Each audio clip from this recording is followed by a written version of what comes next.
Welcome to the CFA Level 1 presentation on portfolio risk and return.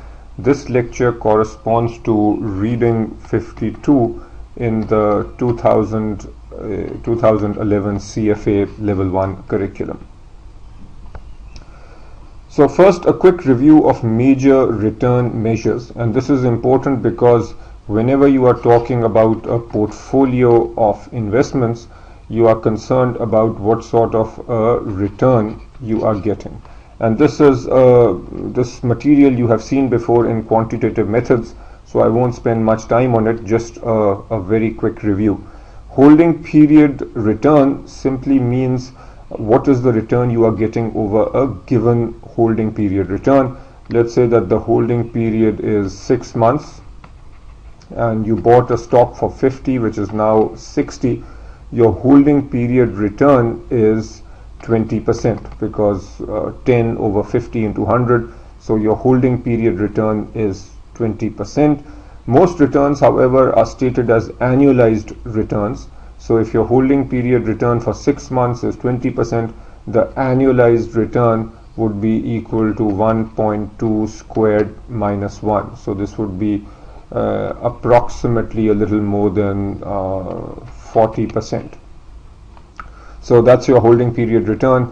Average return is simply there are several measures of average returns, one being the arithmetic mean return, which is generally used when you compare cross-sectional data, geometric mean return, which is used with time series data, and money weighted return, which is simply the internal rate of return on a portfolio or an investment. Not explicitly mentioned here, but in quant you also studied time weighted return, and if you don't remember these terms, make sure you go back to readings 5 and reading 6 in quant to refresh yourself on this material. It is important. Other return measures, gross return versus net return, and this is an important distinction.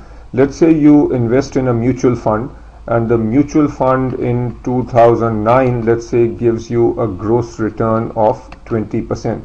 Gross means the overall return on the mutual fund without fees and expenses subtracted.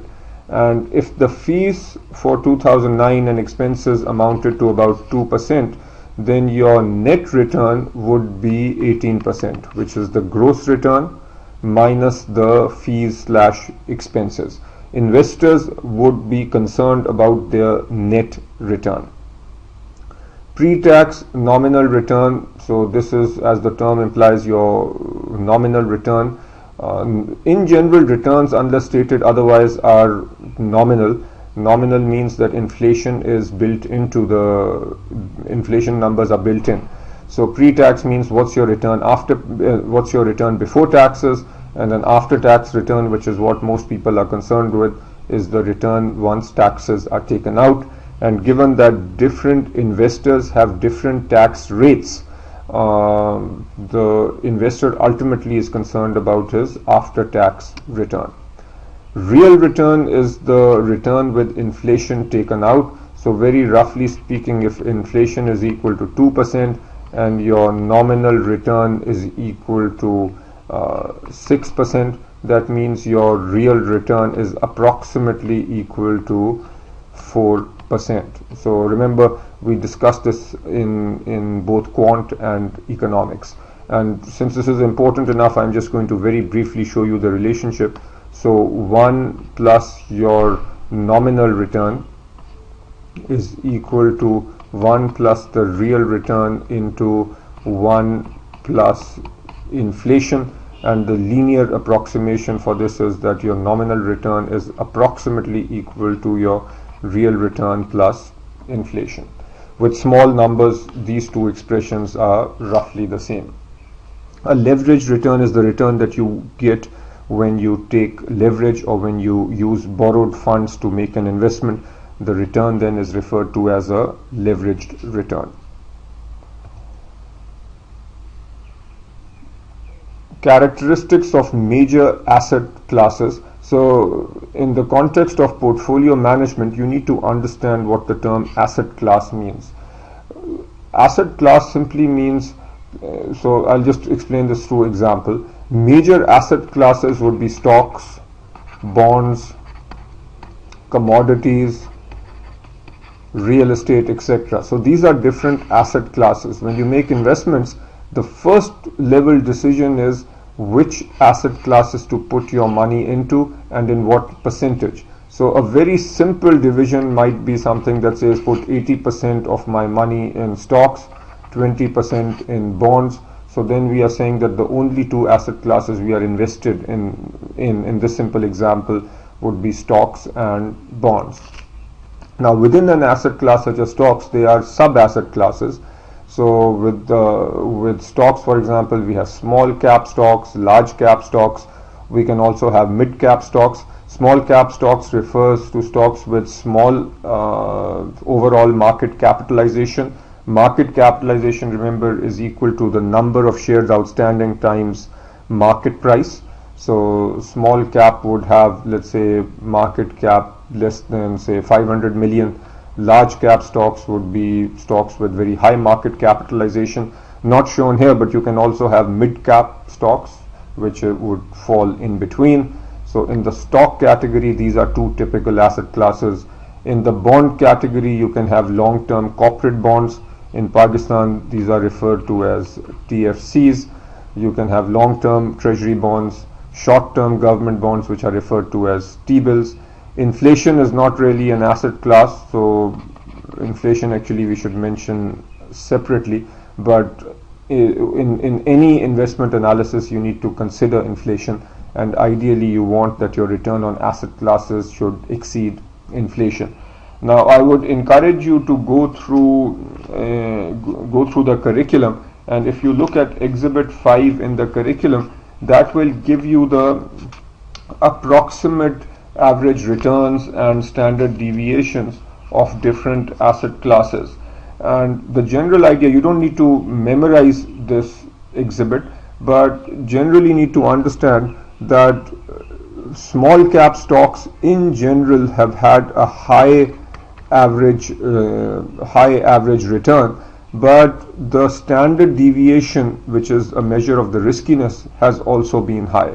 So small cap stocks, high return, high risk. At the other end of the spectrum, you have T-bills, which have very low return, and then the risk over here is actually the lowest. So these are generally considered risk free, which means that, say, in Pakistan, T-bills have an approximate return of 13%. If you invest in a T-bill, you are guaranteed that 13%. So in that sense, you are not taking a risk.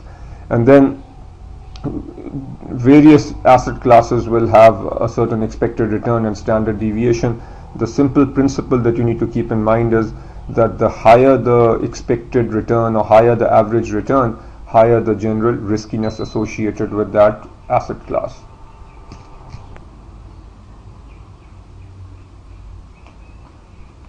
This is another general slide talking about evaluating investments.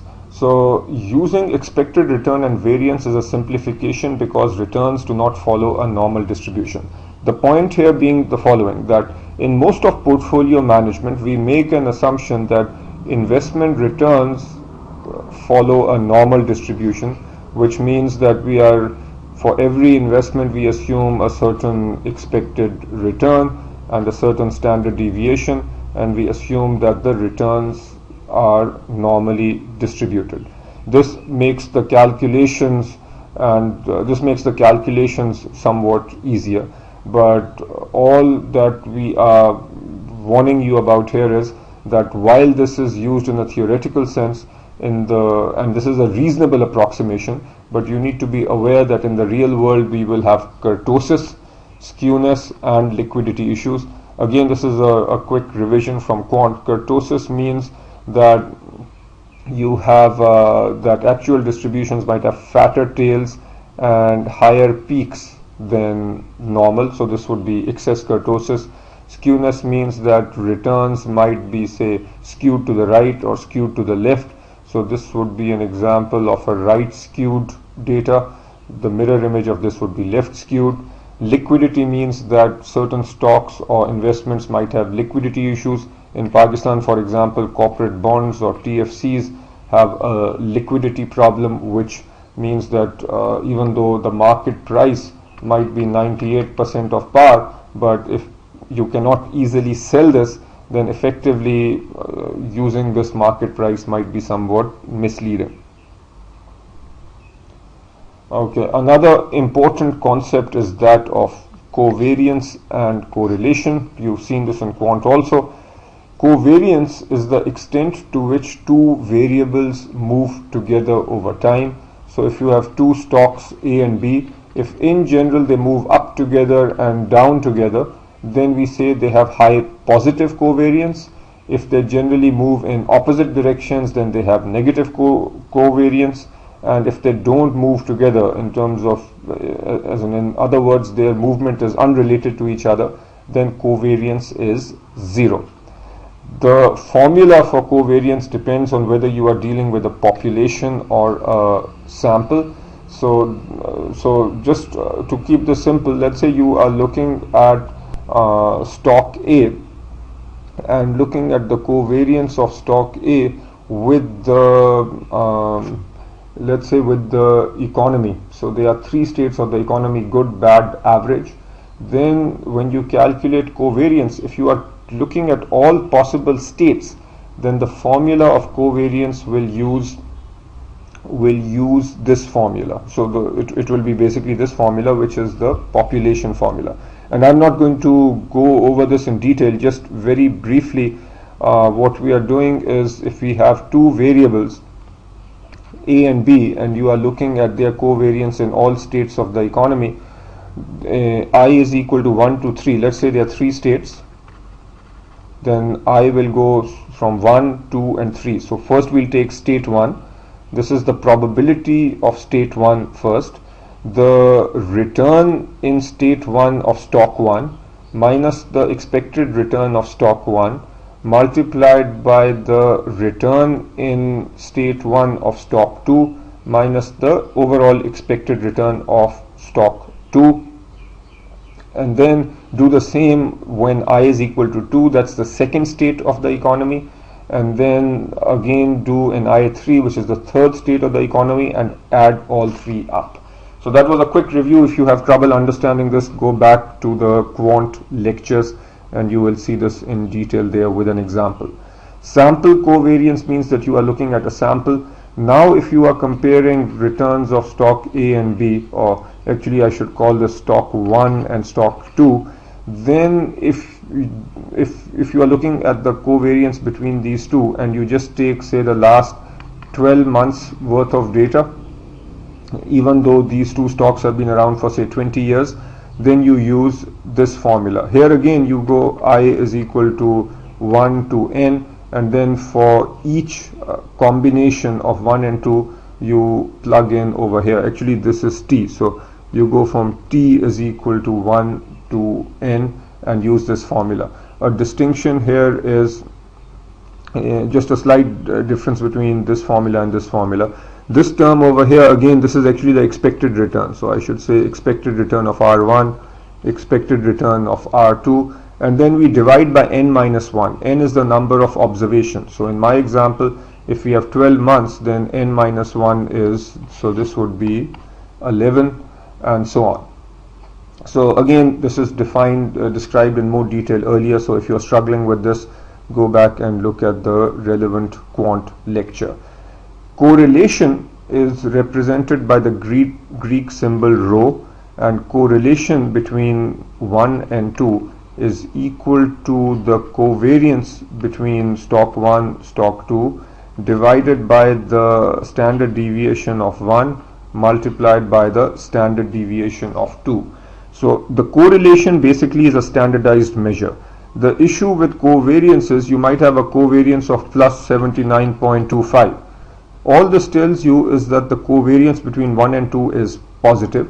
What it doesn't tell you is whether this is a strong covariance or a weak covariance. When you standardize by dividing by the standard deviations, then you will get a number between -1 and 1.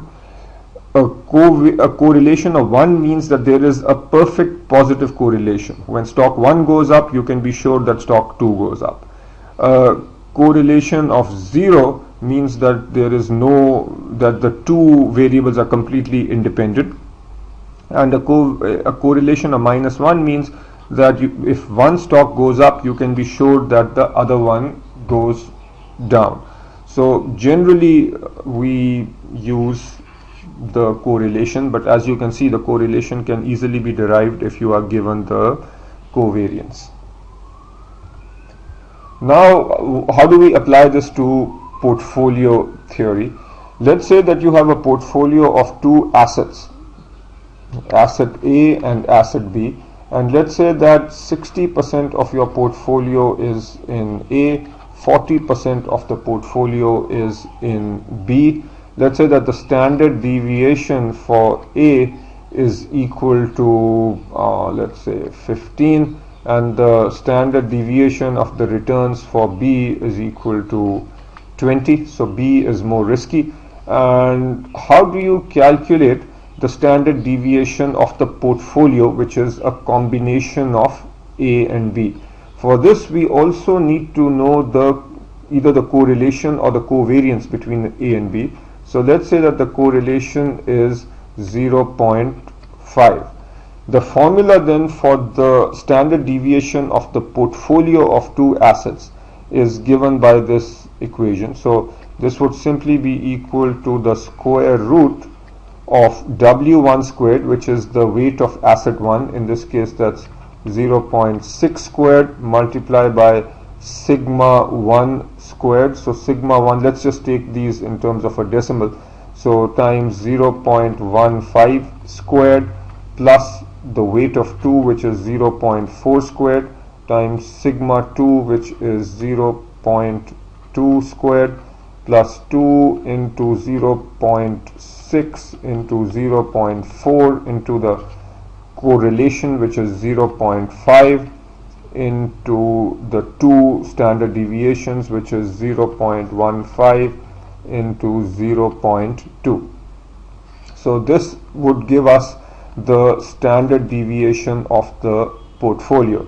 Notice that if instead of this you were given the covariance, then you can still solve the problem. Why? Because essentially notice that given the equation I showed you on the earlier slide, the covariance between 1 and 2 is simply equal to the correlation between 1 and 2 times sigma 1 sigma 2. So given this relationship, it doesn't matter whether you are given the covariance or the correlation, you can still find the expected, you can find the standard deviation of the portfolio.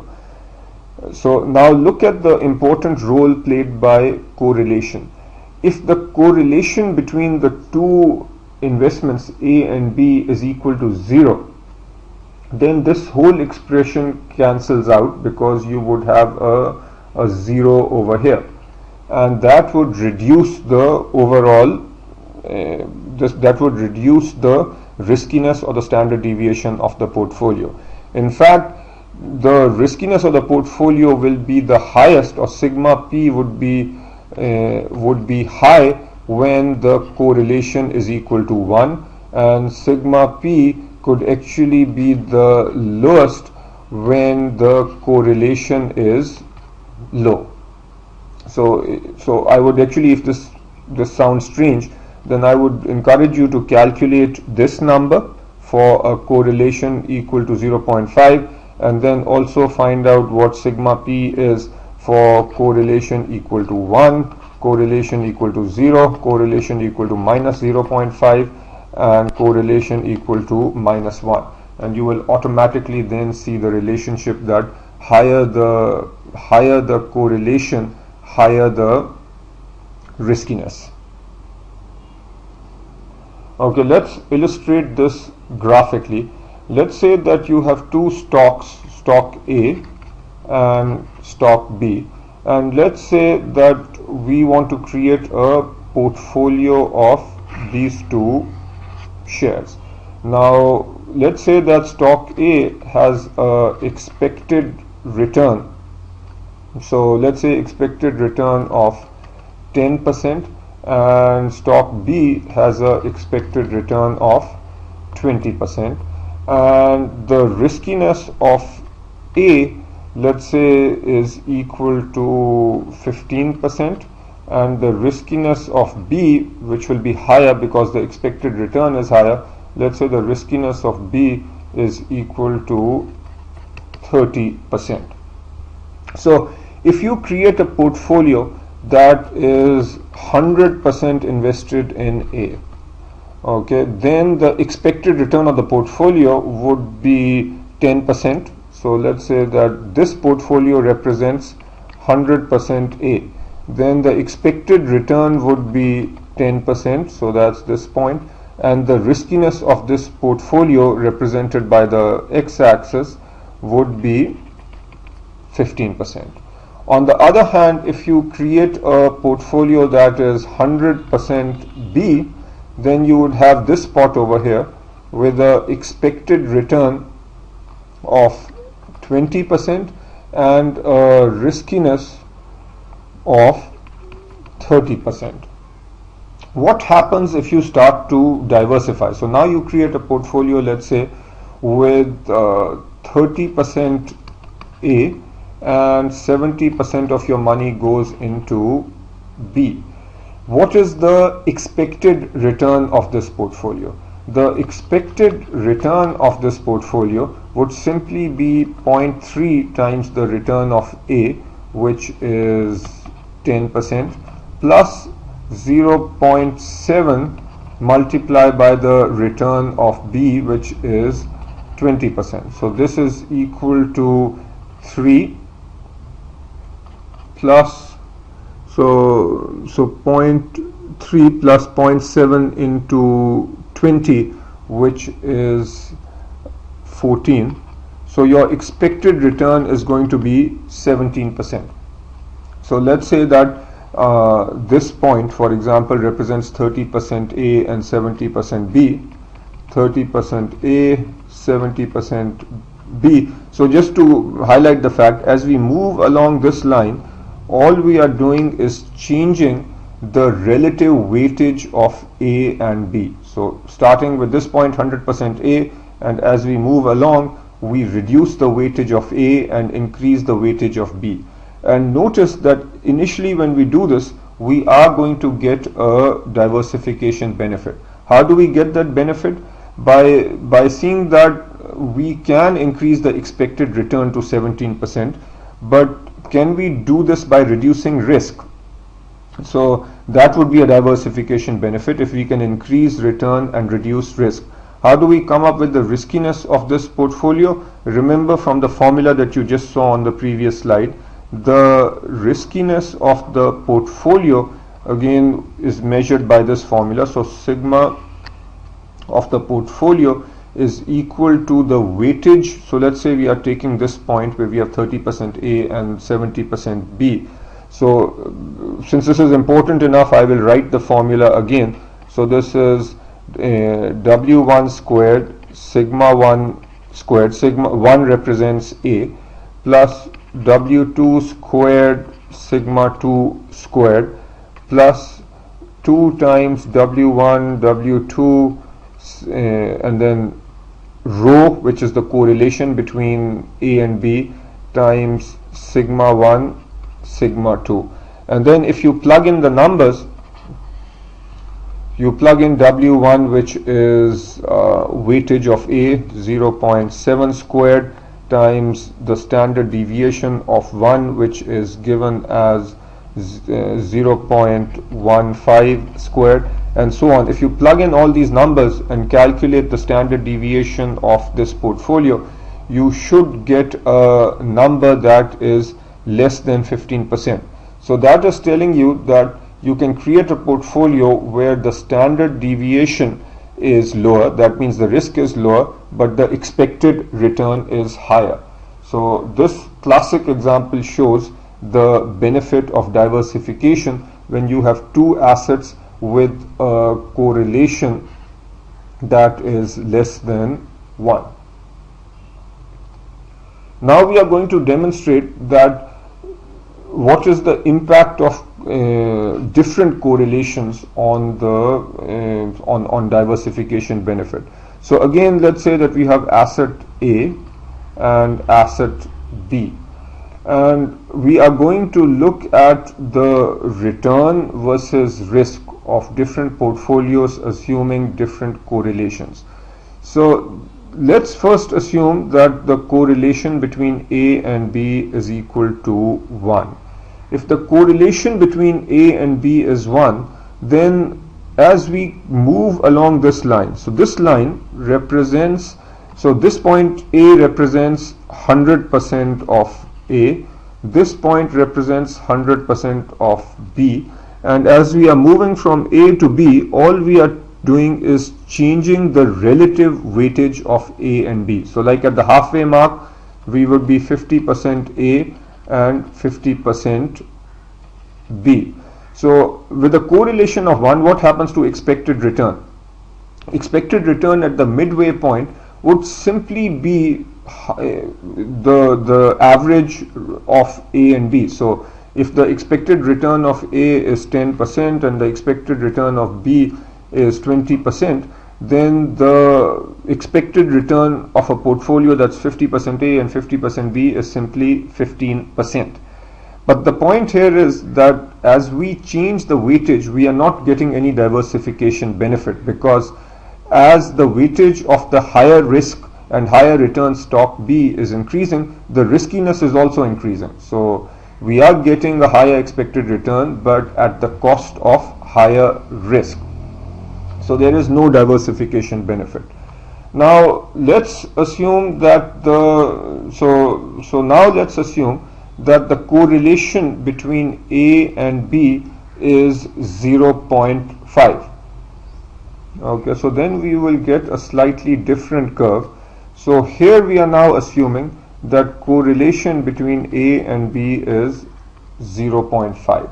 Then notice that there is going to be some diversification benefit. Again, as we move along this curve, we are saying that the correlation between the two stocks is the same, which is 0.5.